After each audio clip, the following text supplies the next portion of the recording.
Talking Leafs. I'm Chris. And I'm Sil. And we're headed into a new month and lots to get into with our Leafs, as always. In the NHL standings, right now we are 5th in the league. We're tied with Pittsburgh, so it's not so bad there. But and we're 3rd in the division with 72 points right now. And we've basically used up all of our games in hand. So we do have a game in hand on Tampa. But we've all played around 51, 52, 53 games. So yeah, we're going to be paying attention to the standings quite a bit. And before we get into things, though, we just want to take a minute to send our thoughts and best wishes to Rodion Amirov. The Leafs prospect was diagnosed with a brain tumor, and he's having treatment in Germany right now. And it was really sad, but I loved the team video that they did for him. Mm-hmm. Yeah, and I mean the kid seems to have a really good positive attitude, smart head on his shoulders. He's been, I guess, taking inspiration from players like Brian Boyle and Oscar Lindblom. I got to say that right.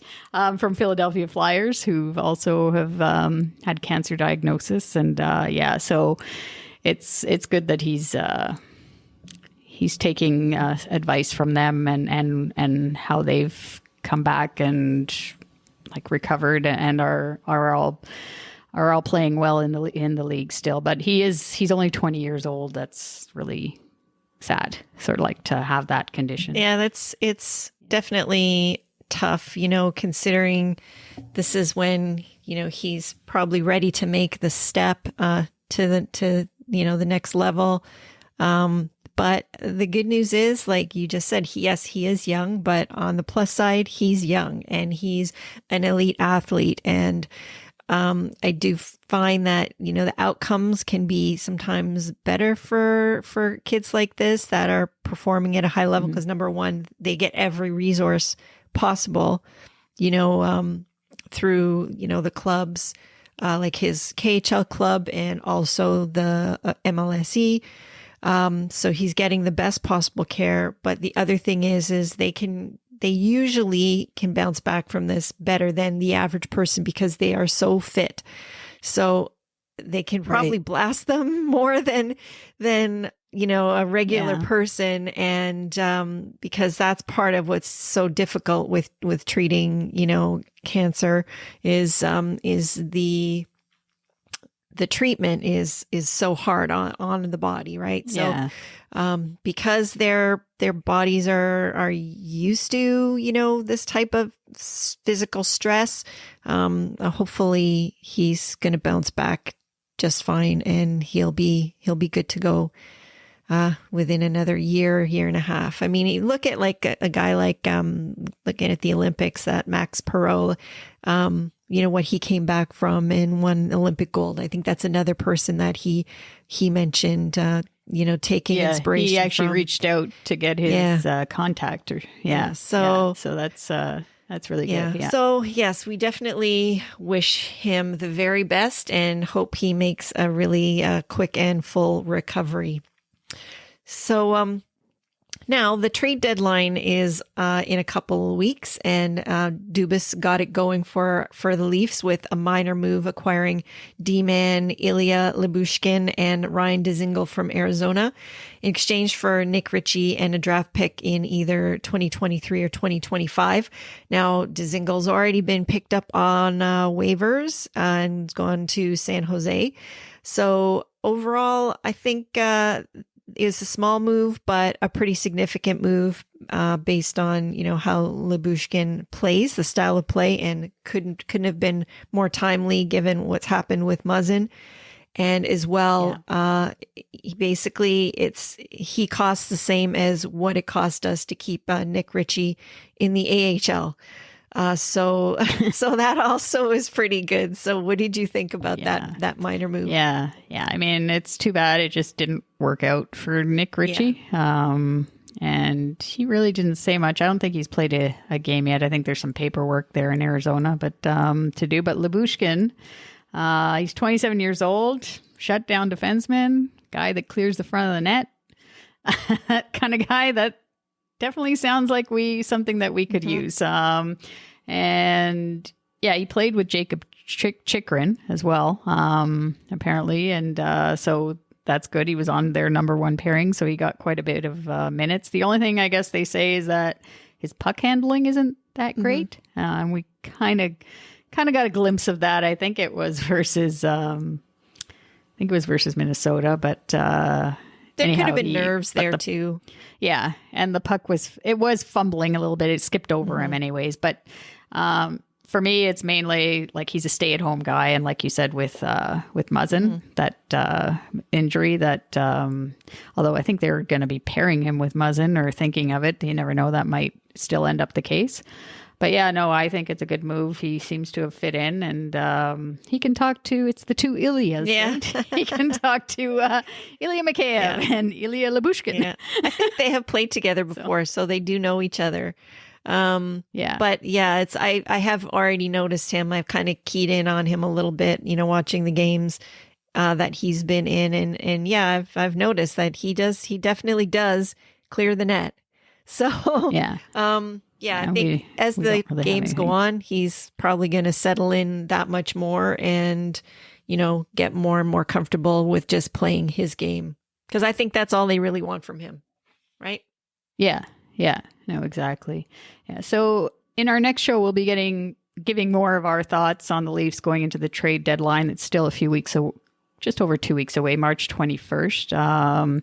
And also on our next show will be our 50th episode. So you won't want to miss that. We're excited about that. And we also want to point out a milestone moment that is coming up for Wayne Simmonds. After the game versus the Red Wings on Saturday, he has played in 997 games and will be playing in his 1,000th NHL game on Saturday night versus the Canucks. That is actually a massive milestone. When you look at him, that's fantastic. And so this is also assuming that he plays in all the games this week. So congratulations to Simmer.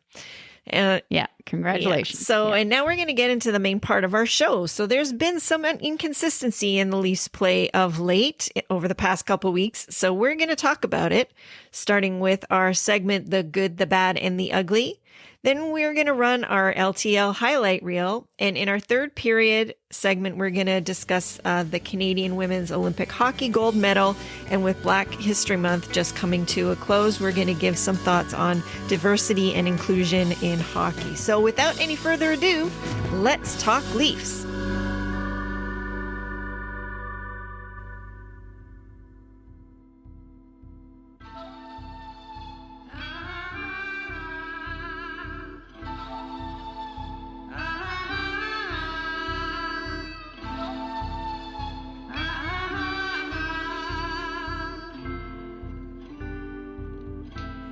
Good, the bad, the ugly.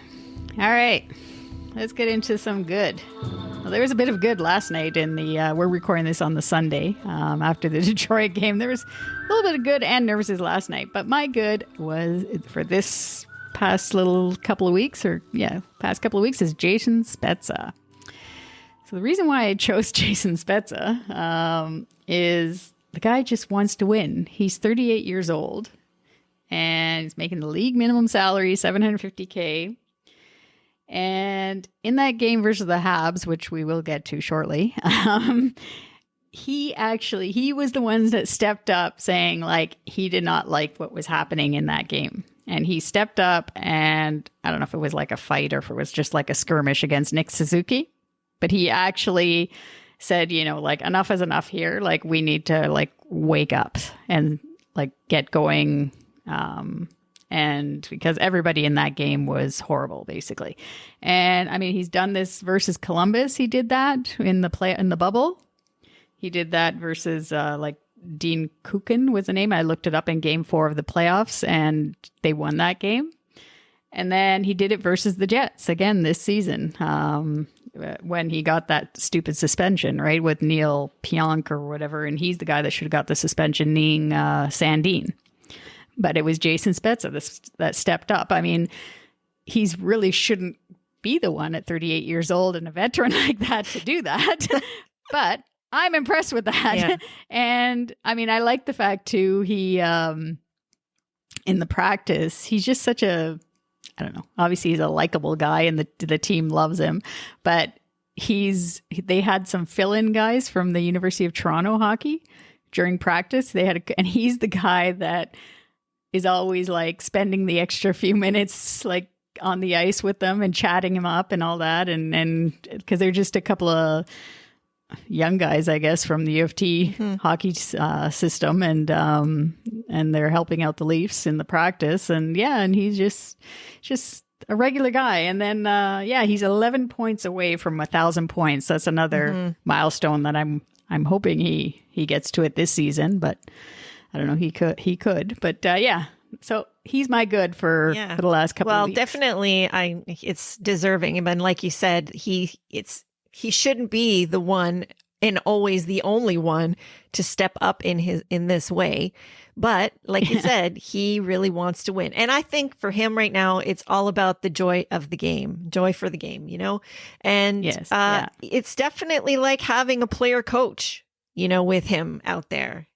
Because like you said, you've said that before. You hope he gets to be behind the bench once he retires. He deserves it. Yeah. He's just such a good role model for all of these guys on what it means to be a pro and how to handle the transition from being basically a star player to gracefully, come towards the end of your career and still contribute, like there's a lot of guys that probably couldn't do what he's doing, but he loves the game so much. And I think part of this is because he's like really a hockey nerd.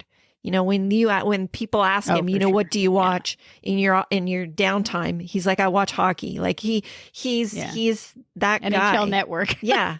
So he loves the game so much, and he will do anything to participate, but not just to hang on, as a player, but to really be able to contribute. And he's willing to do whatever it takes.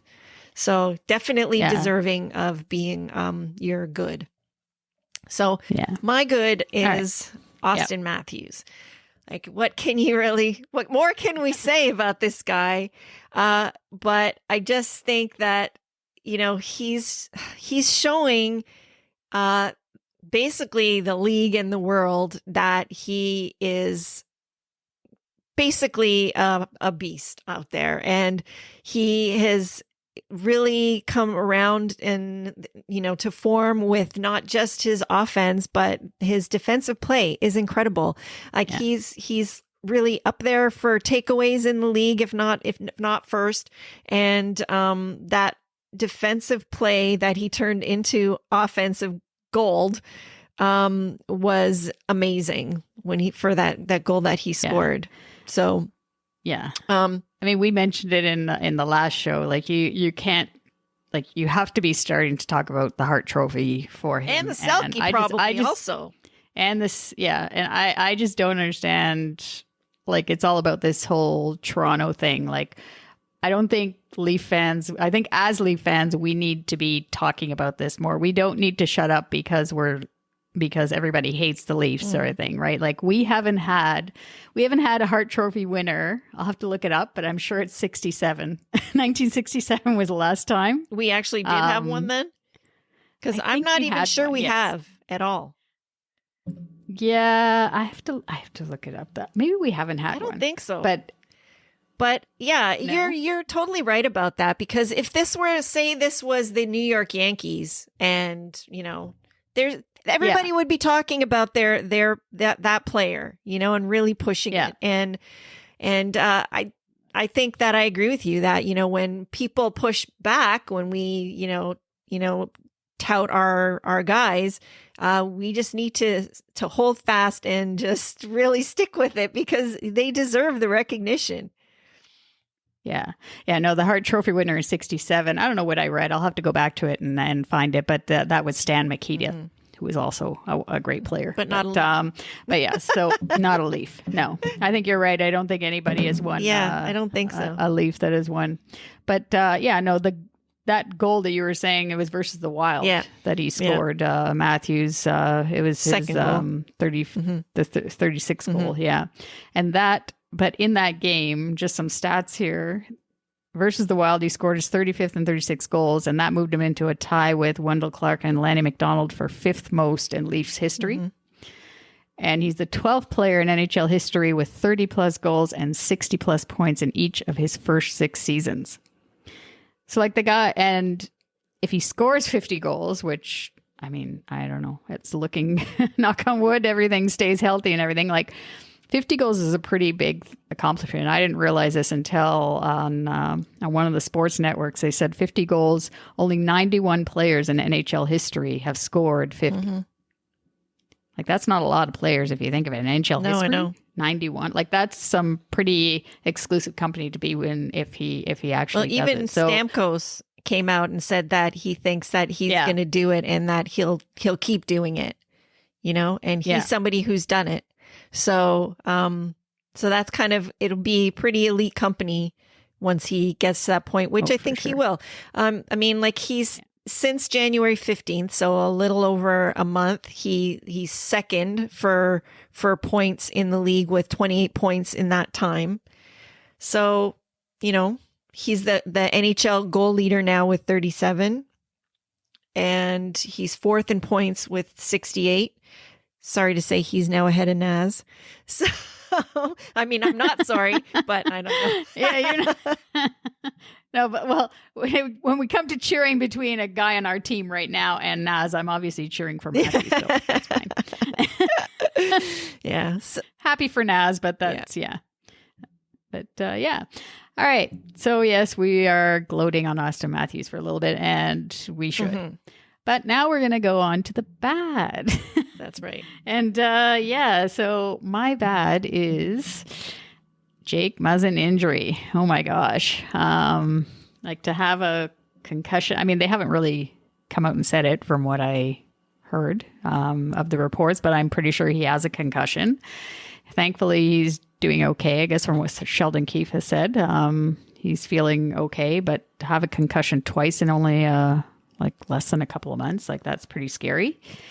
And he's a leader on this team, as much as everyone's been complaining about him and the pairing too this season. Like, Jake Muzzin is an important part of this team, leader in the room, and he's won a cup, right? To have that experience. I mean, he does everything for the team. So, like you just have to look at the last 2 playoff series. As soon as he got injured in both of those series, we were basically done. After that, like, it really affects the makeup of our team. And I'm hoping that he's okay he's now on LTIR. We know that. And I don't think, from the sounds of it, they're not like, Kyle Dubas and Leafs management isn't going to do the Nikita Kucherov thing where they take advantage of his salary basically and keep him out for the rest of the regular season. It sounds as though they're going to just like try and add another I'm hearing both a forward and defenseman if they can, but on defense, it just like a minor move, nothing like $5 million to replace Muzzin during the regular season. Well, so, I mean, like, at this point too, like, the salaries are a little bit prorated, so that's good. And however long he's on it, there's still savings there, even if he doesn't go right till the end of the season. Right. Because I think even last year when Freddie was off for as long as he was, they recoup money from that. So they are kind of getting like some dollars back every day that he's on there, I guess. Yeah. So there's that.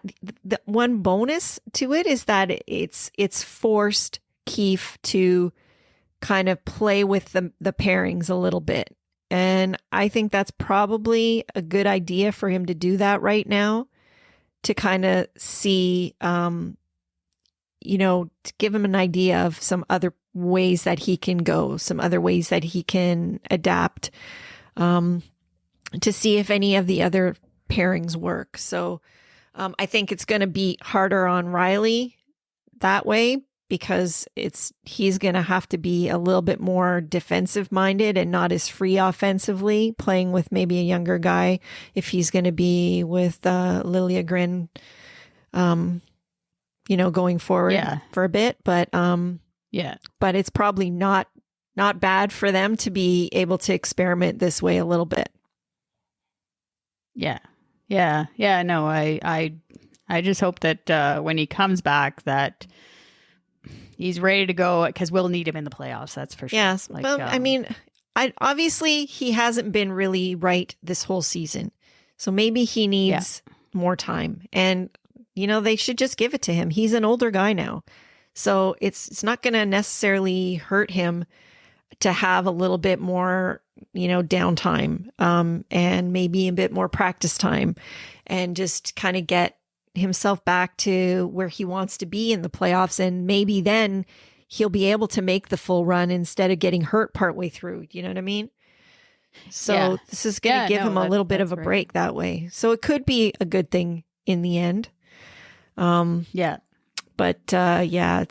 it's definitely not great when something like this happens. For his health. Obviously, he has a family and everything, so you want to make sure he's okay. When it comes to head injuries, it's bad. But so we're sending out the love to Jake Muzzin. Get well soon, so that you're back for us healthy and play that we know that you can play. But what's your bad? So my bad, which it's been an ongoing discussion, and of course last time we talked about it not being in controversy, and of course that's not what I'm talking about, but the goaltending over this last while has not been good. And while I don't think there's necessarily a controversy there, it has to get better. Interestingly, their average over the season, neither of them are that horrible. In fact, Campbell is like right at his career average right now. So that just goes to show you though, like how hot he was at the beginning of the season. So definitely, I think they're going to have to really go with the tandem right now, and they're just going to have to play who's playing well, right now. So then just keep going back and forth, because they don't know, who's going to be able to kind of get back to form. Do you know what I mean? So yeah. Well, that's what I was kind of saying before we came on. Like, I thought Mrazek played well in the game versus Minnesota, right? And I thought for sure that he'd play versus the Wings, like just because Jack Campbell hasn't played great the last few games that he's been in, and they've won those games, most of them, except for they won most of the games with him in net. They lost in overtime to Columbus, but I just thought that he'd go with Mrazek, give Mrazek a little bit, because Mrazek hasn't played a lot either. That's true, right? Like, he was injured most of the season, so why not give him a few games and in some ways, like, have the competition, like the way they say, push Jack Campbell to want to be, like, to get his game back quicker, the way he was before the whole COVID break happened. And I just thought Keefe would go back to Mrazek on the Saturday night versus the Wings. He didn't, and that was just a whole almost a debacle of a game. Totally. I felt sorry for Mrazek to have to come in there, like Keefe said. He's like basically probably thinking about going on the plane back home. That's the third period. Yeah, totally. I was going to say that. Like, that's why I think he let that first one in so quickly, because I honestly, like, when you're sitting there on the bench and we've got 7 goals, like, as a backup, are you really thinking that you're going to get into this game? No, you're thinking about your snacks and what you're going to do on the way home, 100%. So he was not, but he did settle in, which was good. I mean, he made it, the bleeding not as bad, but it was not good for goaltending all around last night. That's for sure. Yeah. And the other thing, Marty Biron, I guess, mentioned it in an interview that he had during the week. Like, when you're going through a slump, like Jack Campbell is right now, maybe not playing great, he's still getting wins, but just his positional play and that, and just fine tuning the little mistakes that are happening in his game. Like, it's better to practice. You don't fine tune things and play games. Like, to do that, you have to do it in practice and spend that time. Right. So, that's from a former goalie that, giving his insight on it, and it makes sense, right? Totally. Like, I think that makes a lot of sense. And unfortunately, the problem with that right now is the games are so close together.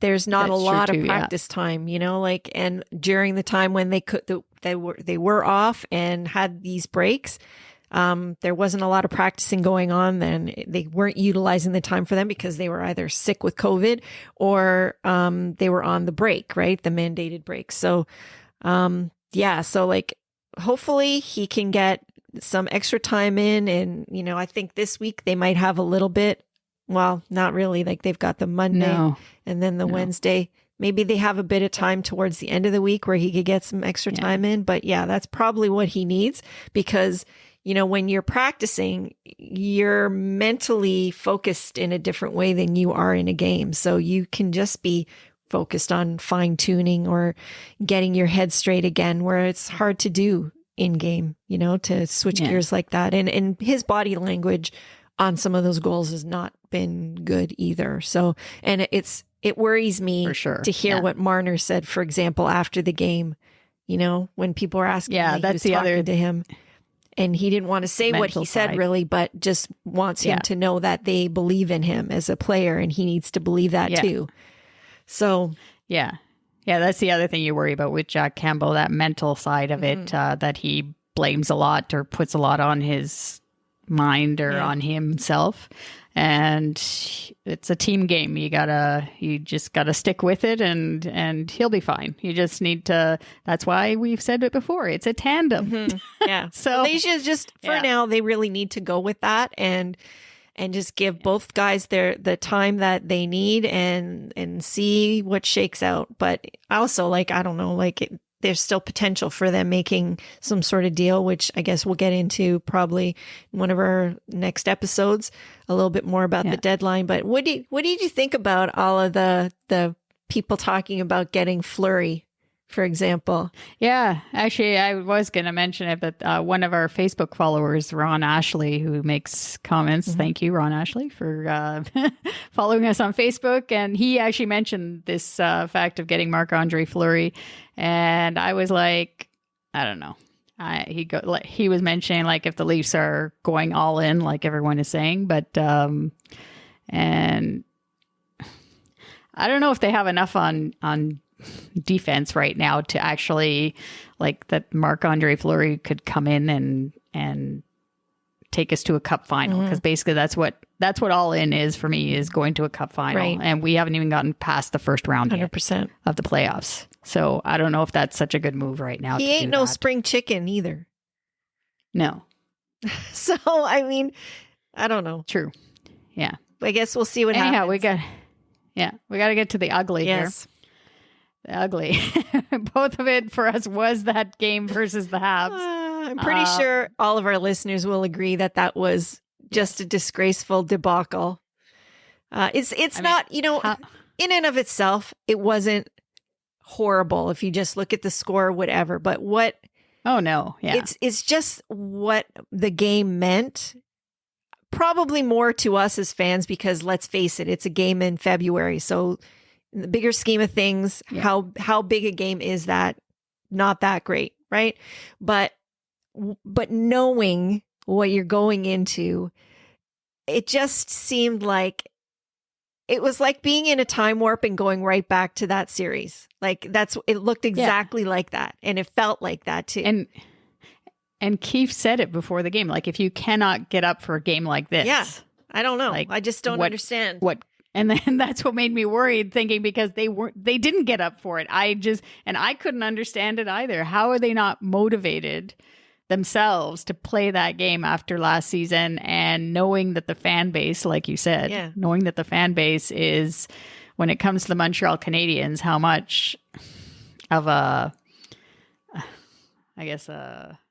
hate, I guess. I don't know. For me, it's hate. I can't stand them, and never have and never will. And like, you got to get up for that game. And none of them showed up, basically, like that game. I don't know what it was. And like you said, thankfully it was a regular season game in February.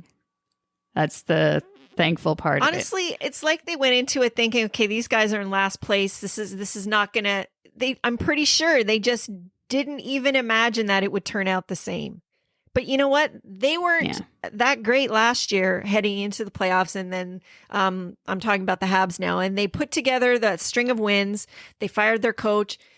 And then they basically rallied around that. So the same thing is basically happening right now too. You know, like it's the same. Yeah. And one other thing though with the Leafs, they always, and this has been forever, they always play down to their opponent's 100%. level, it seems. Right. And if Montreal obviously is in last place in the league, I think they still are, but they might be in second last now between them and Arizona. But yeah, they always play down to the level. Why do that? Like, you're so much better than them.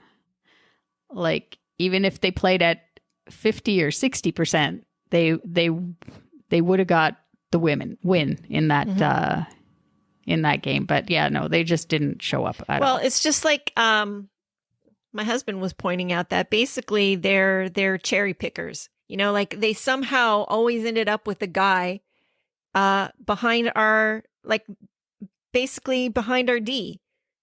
You know, like how do you just let that happen? You know?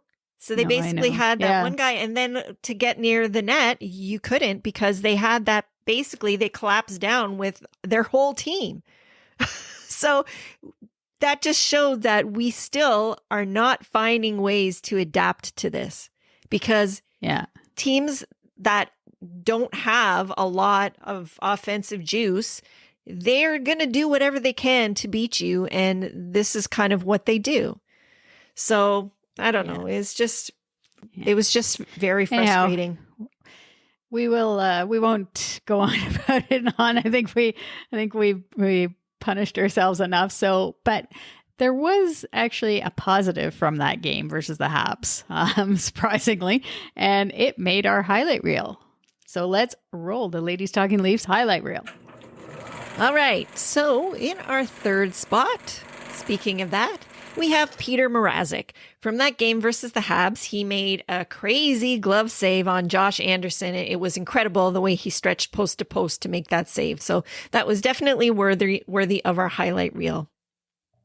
Yeah, and I was just actually with our ugly segment, I was going to mention Josh Anderson, and then I thought, no, I don't want to put his name in, but then I forgot we actually put his name in here because I can't stand him. Yeah.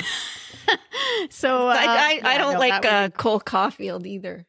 But you know what? My husband has an interesting name for him. I don't know if he made this up or he found it somewhere else, but he calls him Cold Cauliflower. That's a good one. Yeah. All right. Okay.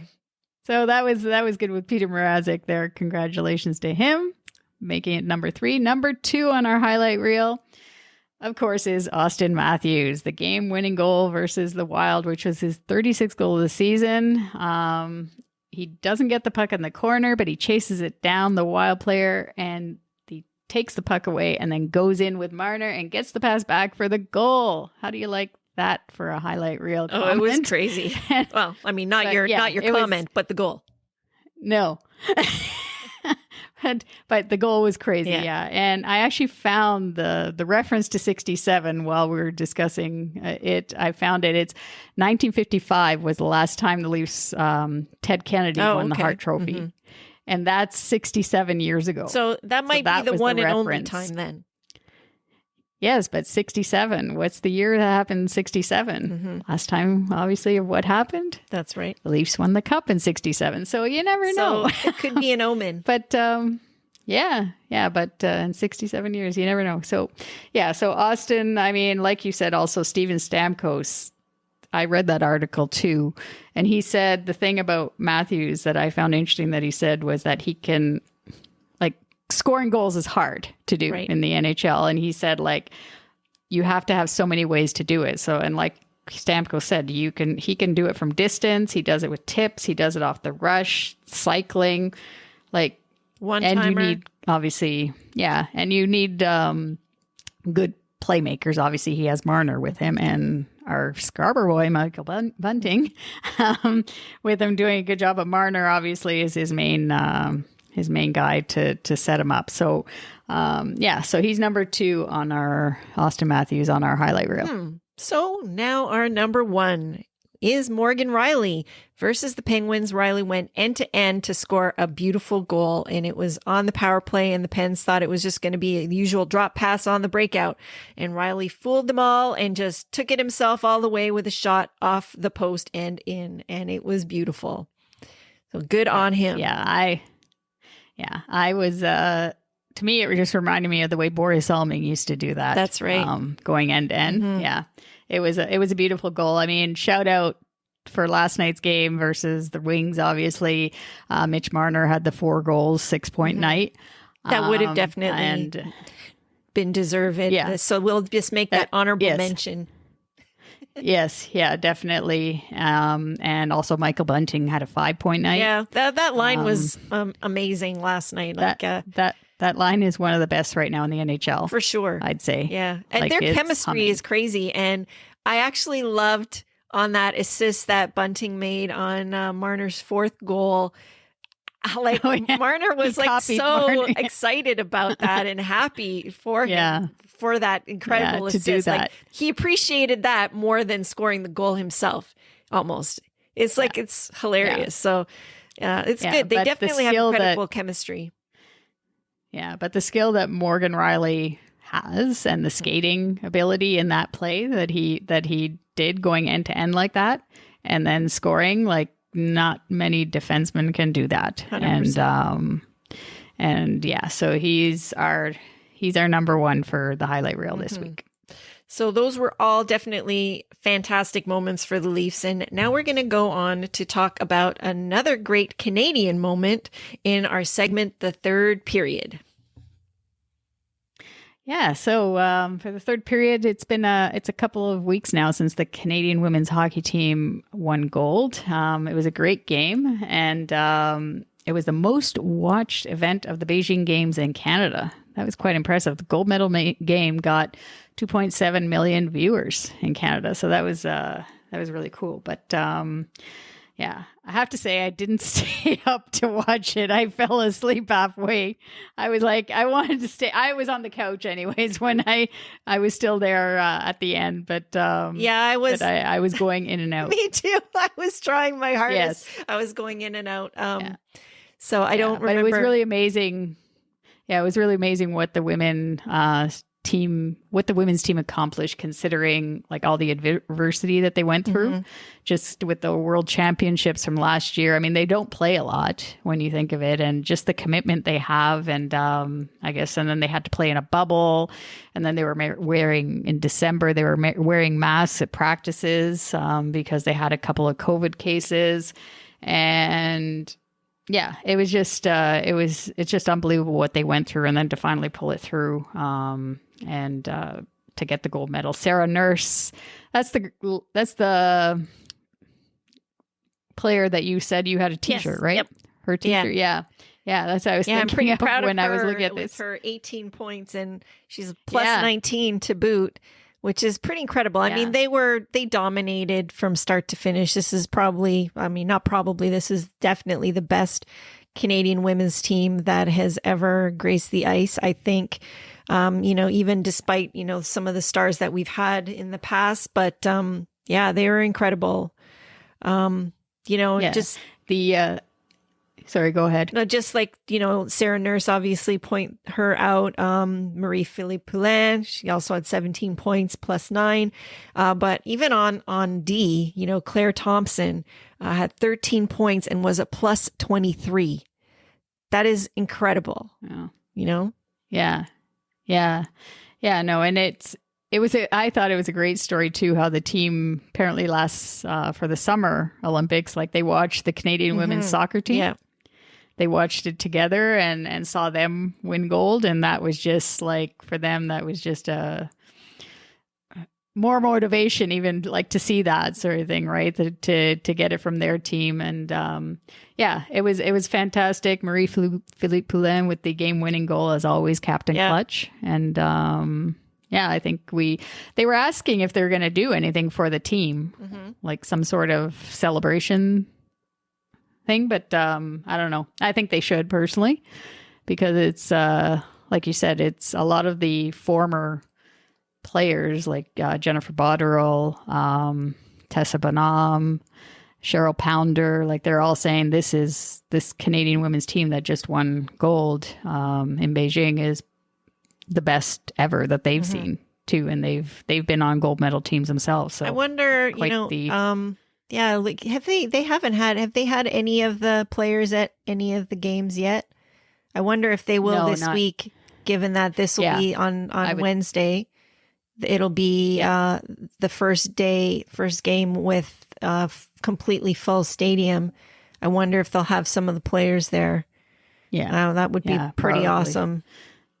Yeah, I know Natalie Spooner is a Leaf fan. Yeah. She made a comment last night on Twitter saying that with Michael Bunting, and because she's from Scarborough too. And so she gave the Scarborough shout out to Michael Bunting. So that was kind of cool. Yeah. Yeah. Anyway, so that was great. They did fantastic, and they were really fun to watch. And I did not mind watching all those goals. you know, some people are saying that it wasn't boring for me, so I thoroughly enjoyed that. And it's just great overall too to see. I mean, I know people think that it's not enough competition, but I honestly feel like there is growth happening in the game. Like even the game, it just takes time. It does. Takes time. And there just needs to be more resources from other countries and from the International Hockey Federation. They need to put more into it because they are amazing players. Like it's not just that they're amazing female players. They are amazing players, period. And that is really the main thing. So it doesn't matter. It was incredible hockey to watch, without a doubt. Yeah. All right. So now we want to talk a little bit about Black History Month, which was celebrated during the month of February and is now winding down. The NHL over the month highlighted the achievements of Black hockey players, and something for hockey fans to check out is a mobile museum that is showcasing today's stars and also a look back at the pioneers and trailblazers. So this is going to be touring every NHL city. And it's supposed to be in Toronto on March 31st and April 1st. So you can check the NHL website for more details on that. And over the past year, MLSE has put quite a lot of time and attention into this. I think it's an important initiative for Kyle Dubas in particular. And last year, the Leafs hired former Leaf defenseman, Mark Fraser, as the player development lead for equity, diversity, and inclusion. And I think we are now starting to sort of see the fruits of the work that he has done. And oh, for sure. Yeah. Yeah, I mean, I saw, I guess part of Mark Fraser's job was to get the players to talk about racism and get them to ask questions and just to get the conversation going instead of just hiding, basically, and feeling uncomfortable, right? And so where it came out, I guess, for him too, where he started to notice that his work is working, is when John Tavares came out and spoke about those couple of instances in the AHL and the East Coast Hockey League where there was some racism in the game, and he came out, but he spoke on his own, like he wasn't told by MLSE by the organization to like, oh, you have to say something about this, being the captain of the Leafs and how horrible it is. He came out and he had his own statement on Zoom in advance, and just saying that it's wrong, but it's and for Mark Fraser, like that makes him proud, obviously, and especially being a white hockey player, right? It's different, right? Rather than going to, like he said, going to Wayne Simmons, to always right? And for him to say always, it. Yeah. Right. It makes a huge difference. And the fact that nobody actually asked John Tavares to do that, like, it's obviously Mark Fraser's work is helping. So, and there's still a lot more to do. Mark Fraser was also in charge of the Black Excellence celebration that they did at the Leafs game in versus Minnesota. So that was really cool, with Val James being there, the first Black hockey player to play for the Leafs, who dropped the puck for the opening faceoff. And I watched the video. I don't know, Sil, if you had time to with the 3-course conversation. Yeah, I did watch it. Yeah, it was good. It was cool. Good because it gave them an opportunity, first of all, to try all these different Caribbean foods, so Jamaican food, which definitely we're gonna have to try that Albert's place out, right? Yes. But just having conversations about their cultures too, which I thought was cool. Yeah, to find out more about the players like that. Austin Matthews, Jack Campbell, and Jason Spezza were there, and they all gave some insight on their backgrounds and the connection that they have. But it's always good to bring people together through food, right? Yeah, that's for sure. Yeah. So the other thing, I guess, that in doing some research that I found interesting that I learned is that the second Black player in NHL history to play the game, Mike Marson, is from Scarborough, and he actually went to my high school, Wexford Collegiate. Woohoo! I was like shocked at that. I didn't know his story is a bit sad because, like I said, he was the second player in NHL history. So after 6 seasons, because of the racism that he had to deal with, he ended up leaving the game. Yeah. So like things would happen, like at the hotel in Atlanta. He mentioned once that like they'd go to get the keys for the hotel, and they would say like, "Oh no, well, you can't stay with the team. Like, you got to go to a different area in the hotel." Yeah. And like stuff like that, like dinners, like you're not allowed to sit with them, or like, "Oh, are you with the team?" Like they like to say that, "Oh, you're an actual player." Like, yeah, I know it's sad sort of thing. So, because apparently he was a really good player, but after 6 seasons, he retired. And I think the guys that are in the league now, especially all the guys that come from Scarborough. I mean, I actually loved reading about that. How tight they were and what a cohesive community they have within hockey there. That they all kind of support each other and help each other train and make sure that, their friend down the street has what he needs, and get each other to games, and just all the support that they give each other, and how all the guys that have come, before have paid it forward for the younger guys that are up and coming. And I guess that's really a tribute to that gentleman that you just discussed, because he was a pioneer, and he paved the way by, dealing with what he needed to deal with for as long as he could to make it possible for these guys to be able to be doing what they're doing. And now, Wayne Simmons, like we mentioned, is embarking on almost 1,000 games in the NHL, which is pretty incredible.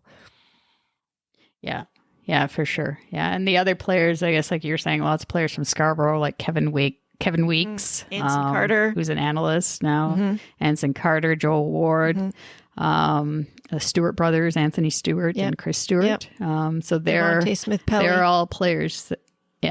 They are all players that have come through Scarborough, and like you said, they all helped each other out and pushed each other to be able to play in the NHL and they're all involved at the grassroots level to make it possible for kids to have a leg up, and that, I think, is the main message of all of this, is that that's where it needs to start. And it needs to start with the kids, and it needs to start with education for the parents, because the truth of the matter is that kids are kids, and they only pick up any, the kids that they're playing with, they don't care. It's anything that they pick up is going to be from adults and what adults say and show them and teach them. So if they could be learning, and be educated about this from the beginning, because the truth is that regardless of what each of us, does within our own circle, the systemic racism is there, and that's what needs to change. So from the very, very first and with encounters. And I guess their message too, working with within the communities, like you said, at the grassroots level, like the message is for kids of any background that they can be whatever they want to be. Basically, they can do that. So that's it was powerful to read some of the stories for Black History Month. So. And actually, that wrapped up. That's one thing that I'm glad that we're going to be airing this in March. So, we shouldn't just have 1 month for this, right? It should be ongoing. So, we're going to continue the conversation into March, and hopefully it's never just relegated to 1 month. Yeah, exactly. Yeah. All right. So upcoming schedule. We are going to have a very busy time coming up in the next couple of weeks. We're playing Buffalo a couple times, and one of them is going to be the Outdoor Heritage Classic game in Hamilton, and that will be on March 13th. What did you think of those jerseys before we go further into the rest of the I didn't really like them. I like the color because it's like a nice dark blue, not our usual leaf blue. But I don't know. I kind of found them really boring. Like they need an extra stripe somewhere, Either if you didn't want to go with the, like, I know they were going with the blue on blue kind of thing with just the white tee. I don't know. I thought it needed something, a little something. Yeah. But I don't know. I don't know what the pants are like. So maybe the pants will be all jazzy. Maybe. I don't know. Got to jazz him up for Matthews. Yeah. He's I know, because he's always mentioning the dress code. So yes. Yeah. Anyway, we also have a back-to-back with Columbus on the 7th, and then Seattle will make its first visit to Scotiabank Arena. Yeah. So on the 8th, I guess. I apologize for that. I didn't write it down. On the 7th of March, it's Columbus, and then Seattle on the 8th. So and that'll be exciting to see Seattle. I don't know. I like their jersey. I like their jerseys. There's a jersey that, So that'll be fun. And then after that, the Canucks come to town on Saturday night, this Saturday, and Nick Ritchie's return to Toronto with Arizona on March the 10th. I think he gets the video tribute. I don't know. Yeah. He'll probably score a goal, though. Yeah, probably. They always do. And then we also have a game versus the Stars on March 15th. That seems like a really long time since we've played them. Yeah. Yeah, I know. It's on March 15th since we've seen the Dallas Stars. It's been a while, but they're doing not so bad now. Yeah, and Tyler Seguin is older guy kind of getting a little bit hot again. Oh, is he? Because another guy on their team that's an older guy is Joe Pavelski. Yeah. Like, he's been playing lights out apparently too. The only guy on that team that apparently has kind of disappeared, which I haven't heard his name, is the Russian guy. What's his name? Radulov. Oh, right. Well, he's not that young either, Radulov. No, but what about Jamie Benn? I haven't heard much about Jamie Benn either. Yeah. Yeah. But anyhow, so again, it's going to be a busy couple of weeks here. So and then that game versus the Canucks is going to be a big one. If I'm pretty sure, knock on wood, like Wayne Simmons will be playing his 1,000th game, like playing in all the games this week, and that'll be his 1,000th game. I wonder if they'll give him at home silver stick at the game. Yeah, that would be nice. They should have something. Yeah. I know, that's cool. Fabulous. What a career. Yeah. All right, so it's obviously going to be interesting leading up to the trade deadline. So are the Leafs thinking about trading one of their prospects? Maybe Nick Robertson. With the addition of Lyubushkin, maybe Justin Hall or Travis Dermott will be on their way out. We'll talk about that and whatever else comes up in our next episode.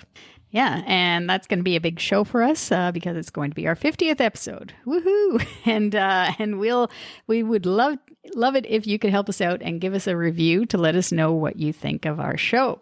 It's easy on Apple, Spotify. They both have sections there where you can leave us a review. And it's important for our show to get more exposure as a source for Leaf content. So we thank you for taking the time to leave a review. And another way to help us out is, of course, by visiting our Ko-fi page at ko-fi.com. That's ko-fi.com. You can follow us there, and if you choose to, you can support us by buying us a coffee.